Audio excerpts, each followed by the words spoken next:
Hello guys, I am निकी और आप देख रहे हैं अपना YouTube channel IQ students point. So guys, जैसे कि आप सभी स्टूडेंट्स को पता है कि हमने पॉलिटिकल की क्लासेस अपनी स्टार्ट कर रखी हैं। सो आज के क्लास से हम अपनी जो हिस्ट्री है, issues in 20th century world history 1, इसकी क्लास को भी स्टार्ट करते हैं। सो इसका सिलेबस हम लोग ऑलरेडी डिस्कस कर चुके हैं English and Hindi both medium में। सो आज की जो हमारी यूनिट है, फर्स्ट यूनिट है हमारी concept and definitions, what is world history, अवधारणा और परिभाषा, विश्व इतिहास क्या है। ठीक है स्टूडेंट्स, सो हम इसको स्टार्ट करते हैं। साथ ही साथ में आपका जो आगे तक का इसका कंप्लीट है, पूरी कोशिश करेंगे कि हम आपको रेगुलर बेसिस क्लास दे सकें, क्योंकि आपकी टेंटेटिव डेट शीट भी आ चुकी है और उसके अकॉर्डिंग आपकी 30 नवंबर से पेपर हैं। ठीक है, सो उसके लिए आपको प्रिपरेशन भी अपनी अच्छी करनी पड़ेगी। सितंबर चल रहा है तो फिर ऑब्वियसली बात है, तो लेट करे बगैर स्टार्ट करते हैं। So let's start. देखिए जी, बात आती है इंट्रोडक्शन की, तो इंट्रोडक्शन की बात में ये चीज़ रखी जाती है हमेशा कि हमें उस चीज़ के बारे में बताना है जो चीज़ हमसे पूछी जा रही है। ठीक है, जस्ट लाइक इंट्रोडक्शन हमें टॉपिक के हिसाब से हिस्ट्री का पूछा जा रहा है, तो हिस्ट्री जो है ना, पूरी दुनिया की सभी चीज़ों को मिलाकर बनती है। अब उसके अंदर कोई भी चीज़ इंक्लूड हो सकती है, कोई भी चीज़ मतलब कोई भी चीज़। ठीक है, जिसके अंदर सबसे पहली बात अगर रखी जाए तो इंसान शामिल होते हैं। इंसान ने जो चीज़ें बनाई हैं वो शामिल होती हैं, जो चीज़ें कुदरती बन चुकी हैं वो चीज़ें भी शामिल होती हैं। ठीक है, बहुत सारी तरीके की चीज़ें जो नाम के रूप में दी जाती हैं, अलग अलग तरीके से डिस्क्राइब की जाती हैं, वो हमारी हिस्ट्री के अंदर शामिल होती हैं। हिस्ट्री जो है हमारी, वो उसकी शिक्षा शाखा की उत्पत्ति सबसे पहले यूनान में हुई थी। ये चीज़ मैं आपको यहाँ पे क्लियर कर दूँ। ठीक है जी, यूनान में सबसे पहले इसके वर्ड की स्टार्टिंग हुई थी। और ये भी चीज़ मैं आपको नॉर्मल यहाँ पे एक नॉलेज के बेस पे ही बता रही हूँ कि हिस्ट्री जो है लैटिन भाषा की हिस्टोरिया से लिया गया है। ठीक है, आप इसको इंग्लिश में भी लिख सकते हैं, डजेंट मैटर। तो हिस्टोरिया का मतलब होता है किसी चीज़ की खोज करना, किसी चीज़ के बारे में जानना, या फिर किसी भी चीज़ को डिस्क्राइब करना। ठीक है, या फिर आप अगर नॉर्मली इंग्लिश में लिखो तो एक छोटा सा वर्ड इन्फॉर्मेशन भी लिख सकते हो। इन्फॉर्मेशन के अलावा और भी चीज़ जिससे पता लगे कि हाँ खोज हो रही है, उसको भी लिख सकते हो। ठीक है, तो जी बात ये आती है कि परीक्षा से गवेषणा के अर्थ में इतिहास शब्द का यूज़ उस टाइम पर हुआ था जब किसी विशेषज्ञ ने वाद विवाद को निपटाने के लिए इस वर्ड का यूज़ कर दिया था कि भाई ये जो है, मतलब जैसे कोई बहस चल रही होगी तो उन्होंने बोल दिया कि भाई ये तो इतिहास है, इसको रहने दो अब। तो उसके बाद से इसका यहाँ पर हिस्ट्री का नाम दे दिया गया था, उसको हिस्ट्री का नाम तभी से ये पड़ा था। सबसे पहले हिस्ट्री शब्द को यूज़ करने वाला जो इंसान था वो हेरोडोटस था। ठीक है, इस बात को याद रखना, ये इन फ्यूचर कम्पिटिटिव लेवल में भी आपके बहुत हेल्पफुल रहेगा। हेरोडोटस, ओके, हेरोडोटस थे जिन्होंने हिस्ट्री वर्ड को सबसे पहले यूज़ किया था। और इस तरीके से सबसे पहले हिस्ट्री और इतिहास के वर्ड को संस्कृत में निकालने वाले हमारे ये यूनानी दार्शनिक ही थे। वैसे विद्वान और इतिहासकारों ने इतिहास वर्ड का यूज़ ना बहुत ही ज़्यादा वास्ट चीज़ों के लिए किया, जो अनलिमिटेड होती हैं, जिनकी कोई लिमिट नहीं होती है, उन वर्ड्स में इनका यूज़ किया था। ठीक है, उसके साथ साथ यहाँ पर एक चीज़ और कि विद्वान और इतिहासकारों ने शब्द को जब वास्ट चीज़ों में यूज़ किया तो सबसे पहले इसका शाब्दिक अर्थ पर प्रकाश डालने वाले हमारे कुछ चीज़ें थीं जो निकलकर सामने आई। ठीक है, और वो प्रकाश डला कैसे? इतिहास का शाब्दिक अर्थ, इतिहास संस्कृत भाषा के 3 शब्दों से मिलकर बना है, इति प्लस हा प्लस आस। ठीक है, इति का अर्थ है ऐसा ही, हा का अर्थ है निश्चित रूप से, और आस का अर्थ है था। ठीक है, ऐसा ही निश्चित रूप से था। इसके अलावा आप ना इसको घुमा सकते हो, ना बिगाड़ सकते हो, ना कुछ कर सकते हो। जो था ऐसा ही था, ये होती है हमारी हिस्ट्री दीदी। ठीक है जी, तो इस तरीके से इसका शाब्दिक रूप भी निकल ही आया। ठीक है। उसके साथ साथ दूसरे शब्दों में हम इसको ये भी कह सकते हैं कि हमारे पास्ट में घटने वाली चीज़ों को हिस्ट्री कहा जाता है, इतिहास कहा जाता है। इसको हम इस रूप में भी देख सकते हैं। अगर आपको ये इति प्लस हास, हा प्लस हास, आस याद नहीं होता है तो हम इसको इस रूप में भी लिख सकते हैं। हिंदी मीडियम, इंग्लिश मीडियम के स्टूडेंट्स चाहे तो इसको हिंदी में भी लिख सकते हैं, कोई प्रॉब्लम वाली बात नहीं होगी। ओके स्टूडेंट्स, सो इतिहास को हमने और आगे बढ़ाने की कोशिश करी, और इतिहास जो है एक परंपरा के रूप में देखा जाता है कि जो ट्रेडिशन चलते आ रहे हैं, ठीक है, उन चीज़ों के बारे में इसको देखा जाता है कि हाँ जी, इतिहास के अंदर अब जैसे कि आज के टाइम पर भी ऐसे हमारे रिलीजन्स हैं जिसमें कुछ ट्रेडिशनल चीज़ों को मनाया जाता है, ट्रेडिशनली चीज़ों को रखा जाता है, और वो कोई अभी से नहीं है, वो बहुत पुराने टाइम से हैं, वो कोई अभी नई आई हैं। ठीक है जी। सो इसमें इसके साथ साथ जो इस प्रकार से हमारी परंपरागत चीज़ें जो होती हैं, ट्रेडिशनल चीज़ें जो होती हैं, उनको इतिहास में शामिल किया जाता है। तो जी, ये थी आपकी इतिहास। अब इतिहास को हम एक वैश्विक रूप से देखते हैं पहले, कि वैश्विक रूप से इतिहास क्या सामने निकल कर आता है। ऐतिहासिक अध्ययन का एक नया क्षेत्र है हमारी वर्ल्ड हिस्ट्री, जो 1990 के दशक में एक अलग शैक्षणिक क्षेत्र के रूप में उभरा था। वैश्विक इतिहास से आशय वैश्विक परिप्रेक्ष्य से इतिहास की जांच करने की है, किंतु ये तुलनात्मक इतिहास से अलग है और विश्व के इतिहास से भी अलग है। ठीक है, डायरेक्ट बात आपको बताई जाए तो 1980 का टाइम था भाई, जब हमारा इतिहास जो था, वर्ल्ड हिस्ट्री जो थी, वो उभर कर सामने आई। उसने अपने आप को दिखाया कि यस, मैं भी हूँ इस दुनिया में, और उसने अपने आप को सामने रखा। फिर सबके पर्सपेक्टिव वर्ल्ड हिस्ट्री की तरफ जाने लगे। वैश्विक इतिहास उन सामान्य प्रतिमानों की तलाश में है जो सभी संस्कृतियों में उभर कर आते हैं।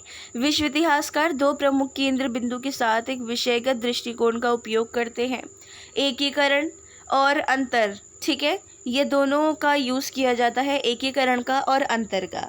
यही सेम चीज़ मैंने यहाँ पर इंग्लिश में भी लिख दी है student. Global history is a new field of historical study that emerge as a separate academic field in the global history refers to the examination of history from a global perspective, but it is difficult from comparative history and also different from world history.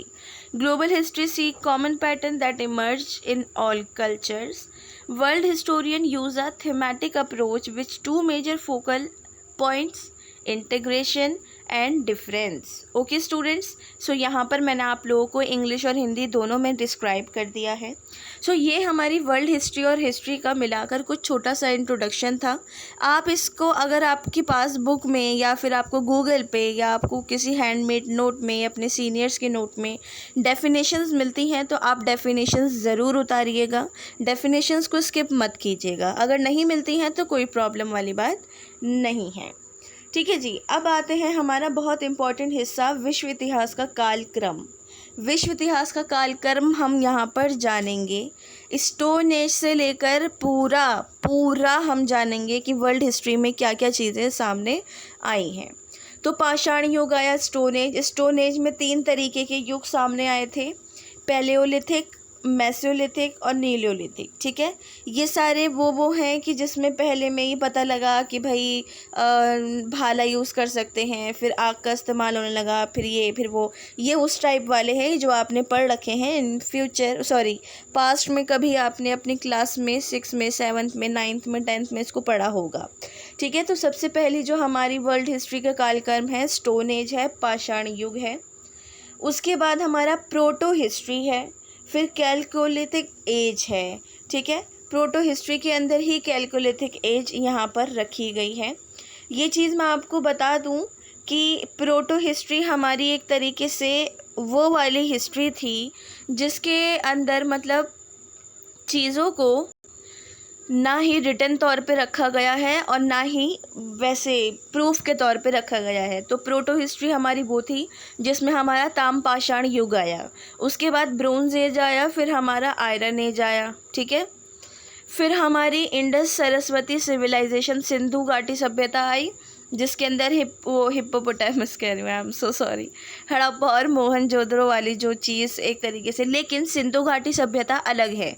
मैंने ही यहाँ पे जानबूझ के बोला है क्योंकि बहुत सारे बच्चों को ऐसा लगता है कि सिंधु घाटी सभ्यता के अंदर ही हड़प्पा और मोहनजोदारो हैं, लेकिन ऐसा नहीं है। इसके बाद मेसोपोटामिया आई। ठीक है, एक चीज़ मैं यहाँ पे क्लियर कर दूँ, ऐसा बोला जाता है कि मेसोपोटामिया सबसे पुरानी सभ्यता है दुनिया की, लेकिन आप लोगों को यहाँ पर पता लग रहा है कि सबसे पुरानी सभ्यता कौन सी है। तो आप इसको सीरियल वाइज ही लिखिएगा, ऐसे मत लिख देना कि पहले सिंधु घाटी लिख दी, फिर पाषाण युग लिख दिया, फिर ब्रोंज एज लिख दी, फिर हमारी सिविलाइजेशन ऑफ मेसोपोटामिया आ गया। नहीं, ऐसा मत करना, बिल्कुल सीक्वेंस लिखना। फिर मिस्र की सभ्यता आई, इजिप्शियन सिविलाइजेशन। उसके बाद हमारी हिंदू सिविलाइजेशन आया। हिंदू सिविलाइजेशन के अंदर बेसिकली हमारा ब्राह्मण, बुद्धिस्ट और जैनिज्म जो था वो उभर कर सामने आया था। फिर उसके बाद डायरेक्ट हमारा वैदिक पीरियड आया जिसमें महाजनपद काल था पूरा। उसके बाद चीनी सभ्यता आई, चाइनीज़ वाली। फिर माया सिविलाइजेशन आया, ग्रीक सिविलाइजेशन, रोमन सिविलाइजेशन, फिर रोमन एम्पायर वेस्ट सामने उभर कर आया। उसके बाद इब्राहिमी धर्म, इब्राहिमी रिलीजन आया जिसमें यहूदी, क्रिश्चियन और इस्लाम आए। ठीक है, यहूदी, क्रिश्चियन और इस्लाम, ये चीज़ मैं आपको यहाँ पे क्लियर कर दूँ कि ऐसा बोला जाता है कि आसमान से 4 किताबें उतरी थी और उन 4 किताबों को डिवाइड कर लिया इन लोगों ने आपस में।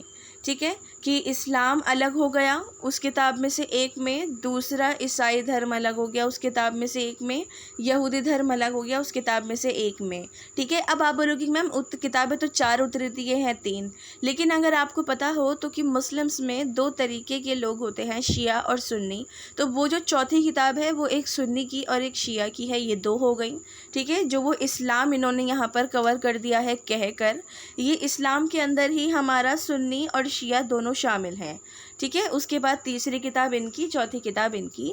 तो ये इब्राहिमी धर्म हमारा वो वाला है, बेसिक 11वीं शताब्दी का, पहली शताब्दी से 11वीं शताब्दी तक का पूरा इसमें रखा गया है टाइम। श्रमण परंपरा आई। ठीक है, इसके अंदर जैन धर्म और बौद्ध धर्म को और आजीविका को रखा गया। जो मैंने आपको हिंदू वाला बताया था उसके अंदर बेसिकली ब्राह्मणों को ज़्यादा दिया गया था और बुद्धिस्ट को और जैनों को भी, लेकिन जो सबसे ज़्यादा श्रमण परंपरा में चला वो जैन धर्म और बौद्ध धर्म और आजीविका चला था 7वीं और 6ठी शताब्दी का।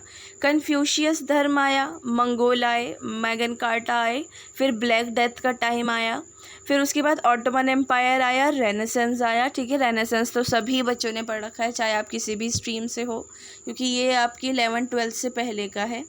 उसके बाद अमेरिका महाद्वीप की खोज हुई 1492 के अंदर। फिर उसके बाद कॉलोनियलिज्म एरा आया 15वीं से 20वीं शताब्दी तक का। पोर्टुगीज़ आए, स्पेनिश आए, ब्रिटिश आए। अच्छा, ये सारा जो टाइम है ये वो वाला आ गया है यहाँ से यहाँ तक का, ये जो ब्रिटिशर्स ने इंडिया पे कब्ज़ा किया था, गुलाम बना लिया था इंडिया को। ठीक है, तो ये वो वाला सारा है ये चीज़। अच्छा हाँ, बहुत सारे जो स्टूडेंट्स हैं उनको ये लगता है कि ब्रिटिशर्स इंडिया पर हुकूमत करके गए थे, लेकिन ऐसा नहीं है, वो बहुत डीपली चीज़ है। कभी इन फ्यूचर मैं आप लोगों को ज़रूर समझाऊंगी कि ऐसा क्यों था, वो आपके काम आएगा किस चीज़ में, कम्पिटिटिव लेवल में काम आएगा। ठीक है, तो वो चीज़ मैं आपको ज़रूर समझाऊंगी कि ब्रिटिशर्स जो थे वो ब्रिटिशर्स क्यों कहलाए और एक्चुअली में किन्होंने इंडिया पे कब्ज़ा करा था, जो सिर्फ ब्रिटिशर्स कहलाते हैं। आगे बढ़ते हैं। फिर प्रोटेस्टेंट मूवमेंट हुआ। Protestant movement student basically Catholics and Protestant के बीच में हुआ था। ये 30 साल का वॉर था और ये रिलीजियस वॉर था। ठीक है, कैथोलिक्स एंड प्रोटेस्टेंट के बीच में रिलीजियस वॉर चला था। उसके अलावा फिर 7 ईयर वॉर आया, फिर अमेरिका की क्रांति आई, उसके बाद फ्रांस रेवोल्यूशन, ये फर्स्ट वर्ल्ड वॉर का टाइम हमारा चल रहा है सारा। ठीक है जी, उसके बाद हमारा ये औद्योगिक क्रांति, इंडस्ट्रियल रिवॉल्यूशन आया, फिर अमेरिकन सिविल वॉर आई। अमेरिकन सिविल वॉर के अंदर आप लोगों ने पढ़ रखा है प्रीवियस ईयर्स में, जो हमारे वो थे लूथर किंग और Malcolm X. American civil war उन्होंने ही सामने रखी थी। कैसे कि जब वो ब्लैक अमेरिकन थे, बट उन लोगों ने ब्लैक्स के लिए जो वॉर लड़नी शुरू करी थी, तो ये वो वाली थी अमेरिकन सिविल वॉर। फिर रशियन क्रांति, सॉरी स्टूडेंट्स, यहाँ पे ये फ्रांस की क्रांति है, ये फर्स्ट वर्ल्ड वॉर में नहीं आई थी। रशियन क्रांति जो थी, रशियन रिवॉल्यूशन, ये आई थी फर्स्ट वर्ल्ड वॉर के टाइम पे।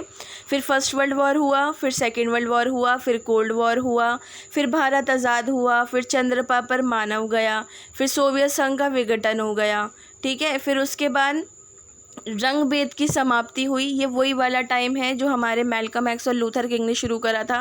रंग भेद की समाप्ति हो गई। फिर वर्ल्ड ट्रेड सेंटर पर आतंकवादियों ने हमला कर दिया। फिर हिंद महासागर 2004 में सुनामी आई। फुकुशिमा दाइची परमाणु दुर्घटना हुई। ठीक है जी, ये सारे थे पूरा आपकी हिस्ट्री का कालक्रम, पूरी हिस्ट्री का कालक्रम। मैं अगेन रिपीट कर रही हूँ, पूरी हिस्ट्री का कालक्रम। इसको अपने टिप्स पर रखो। पहले स्टोन एज आया, ब्रोंज, आयरन वगैरह वगैरह वगैरह, ये सब कुछ आए।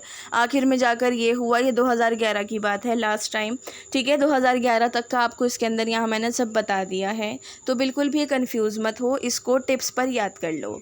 अब आता है इतिहास का संकीर्ण अर्थ, नैरो मीनिंग ऑफ हिस्ट्री। देखो जी, नैरो मीनिंग की बात जब यहाँ आती है तो हमारे बहुत सारे फिलोसफर्स सामने उभर कर आते हैं। तो संकीर्ण जो नैरो है, इतिहास में राजवंशों के पतन के बाद की बात है, ठीक है। तो इस तरीके से देखा जा सकता है कि इतिहास का संबंध जो है सिर्फ राजनीतिक जीवन से रहता है, और इतिहास का जो पूरा एरिया है वो राजाओं महाराजाओं में, शासन में, उनकी नीतियों में, मंत्रियों में, इन सब में ही रहता है। तो हमारे एक फ़िलासफ़र हैं फ्रीमैन बोलते हैं कि इतिहास अतीत की राजनीति के सिवा कुछ भी नहीं है, और राजनीति वर्तमान के अतिरिक्त और कुछ भी नहीं है। इन्होंने बोला इतिहास में सिर्फ पॉलिटिक्स, देखो अगर हम बात देखें तो बात जायज़ भी है। प्लेटो, एरिस्टोटल, सुकरात के टाइम से भी पॉलिटिक्स के बारे में ही हमें जानने को मिल रहा है कि पॉलिटिक्स क्या है, कैसे राजा शासन करते थे, कैसे जनता सामान खरीदती थी, वगैरह वगैरह वगैरह। अगर आपने ऋतिक रोशन की मूवी मोहनजोदारो देखी हो तो उसमें भी आपने देखा होगा कि वो लोग बाज़ार से सामान कैसे खरीदते थे, क्या चीज़ देकर क्या चीज़ लेते थे, ठीक है। तो ये वो वाली चीज़ें यहाँ पर सारी। तो फ्रीमैन ने बोला ये पॉलिटिक्स होती है। तो फ्रीमैन ने बोला कि इतिहास अतीत की राजनीति के सिवा कुछ भी नहीं है, पुरानी पॉलिटिक्स के अलावा और कुछ भी नहीं है, और आज की पॉलिटिक्स भी सिर्फ हिस्ट्री के रूप में ही जानी जाएगी, आगे भी और कुछ नहीं जानी जाएगी, ठीक है। मैंने इंग्लिश में भी यहाँ पर लिख दी है, आप इसको नोट डाउन कर लेना स्टूडेंट्स। तो जी ये वाली बात है कि संकीर्ण अर्थ में ये हमारे इस वाले भैया ने फ्रीमैन जी ने बता दिया। इसके साथ साथ इतिहास का जो यूज़ है वो कई देशी विदेशी चीज़ों के लिए, कई देशी विदेशी हिस्ट्री को जानने के लिए भी किया गया, मतलब संकीर्ण इतिहास का, ठीक है। उसके साथ साथ आपको मैं यहाँ पर एक और चीज़ बताऊँ कि हमारी जो हिस्ट्री है इसके अंदर मध्यकालीन भारतीय इतिहास, राजवंशों का इतिहास, तुगलक वंश, सैयद वंश, लोदी वंश, गुलाम वंश, खिलजी वंश, मुग़ल वंश, सभी तरीके की चीज़ों को संकीर्ण अर्थ के अंदर रखा जाता है, नैरो मीनिंग के अंदर, ठीक है स्टूडेंट्स। और इसी तरीके से इतिहास को राजवंशों को बढ़ावा देने और उनको ख़त्म करने की कहानी के रूप में भी जाना जाता है। ओके स्टूडेंट, होप्स हो कि आपका संकीर्ण अर्थ क्लियर हो गया हो। अब आता है इतिहास का व्यापक अर्थ, ब्रॉड मीनिंग ऑफ हिस्ट्री, ठीक है। ब्रॉड मीनिंग ऑफ हिस्ट्री के अंदर मैं आपको बताऊं, धार्मिक, आर्थिक, सांस्कृतिक और राजनीतिक चीज़ों को रखा जाता है। ब्रॉड मीनिंग का मतलब होता है किसी भी एक चीज़ के बारे में बहुत ज़्यादा तरीके से और बहुत लंबे तरीके से बताना। तो इतिहास के व्यापक अर्थ में धर्म को, ठीक है, किस तरीके से धर्म को डिस्क्राइब किया गया, क्या करा गया, क्या नहीं किया गया। जस्ट लाइक एग्जाम्पल कि अगर मैं आपको बताऊं तो जोधा अकबर तो सभी ने देखी होगी, ठीक है। उसमें आपने ये देख रखा है कि अकबर ने जोधा से शादी कर रखी है और जोधा एक नॉन मुस्लिम विमेन थी। तो धर्म को लेकर इतना ज़्यादा वो नहीं रहता था कि क्योंकि पहले तो शहर शहर जीतने के लिए, अपना राज चलाने के लिए, करने के लिए वहाँ के राजकुमार वहाँ की राजकुमारियों से, शहज़ादियों से शादी कर लेते थे। तो वो उनके अंडर में दहेज के रूप में, उनके अंडर में वो शहर उनको दे दिया जाता था, राजाओं को। ठीक है, वाह क्या दहेज होते थे। खैर, तो ये वाली चीज़ कि अब यहाँ पे क्या बात आ गई है सामने कि भाई पहले धर्म के रूप में नहीं यहाँ पर रखा जाता था, डजेंट मैटर, उनको रिलीजियस के तौर पे लड़ाई झगड़ा या कुछ भी चीज़ें नहीं देखी गई थी। क्योंकि अगर आप देखें बहुत ध्यान से, पूरे दुनिया में सिर्फ इंडिया को अगर हम बहुत ध्यान से देखें तो सांप्रदायिक दंगे जो रिलीजियस को लेके दंगे हुए थे, रिलीजन को लेके, वो आज़ादी के वक्त पे हुए थे, वो भी पॉलिटिक्स की वजह से, अदरवाइज़ वो भी नहीं होते। क्योंकि इंडिया स्टार्टिंग से ही एक सेक्युलर कंट्री है और हमेशा से सब लोग मिलजुल कर मिल बांट कर रहे हैं। ठीक है, आर्थिक रूप से देखा जाए तो व्यापक तौर पे आर्थिक रूप को बहुत बढ़ावा मिला। ठीक है, कि आर्थिक चीज़ों को बहुत बढ़ावा मिला, पैसों को, सामान को, ख़रीद को, हर तरीके की चीज़ को बहुत ज़्यादा उपज मिल पाई। फिर राजनीतिक पॉलिटिक्स बहुत ज़्यादा थी, बहुत व्यापक। राजा महाराजाओं के अंडर में मंत्री काम करते थे, उनके अंडर में और लोग काम करते थे, फिर उनके अंडर में जनता काम करते थे, मजदूर वर्ग काम करते थे। ठीक है, उसके अलावा सांस्कृतिक की, हमारी संस्कृति हमेशा से ही बहुत वास्ट रही है। ठीक है, अलग अलग रिलीजन हैं, उन रिलीजन्स में अलग अलग तरीके की संस्कृतियाँ हैं, और अगर कोई नास्तिक है तो नास्तिक की भी अपनी संस्कृति है। ठीक है, तो इस टाइप की चीज़ों को, और सिर्फ इंडिया का ही नहीं, वर्ल्ड में, पूरे वर्ल्ड में बहुत तरीके के कल्चर्स को देखा जाता है। ओके स्टूडेंट्स, सो आज के क्लास को हम यहीं स्टॉप करते हैं। नेक्स्ट क्लास में हम इस टॉपिक को आगे कंटिन्यू करेंगे। होप सो कि आप लोगों को इस क्लास में कोई डाउट नहीं रहा हो। इन केस कोई भी डाउट हो या सजेशंस हो तो आप मुझसे कमेंट बॉक्स और टेलीग्राम चैनल पे पूछ सकते हैं। So thanks for the watching and best of luck all.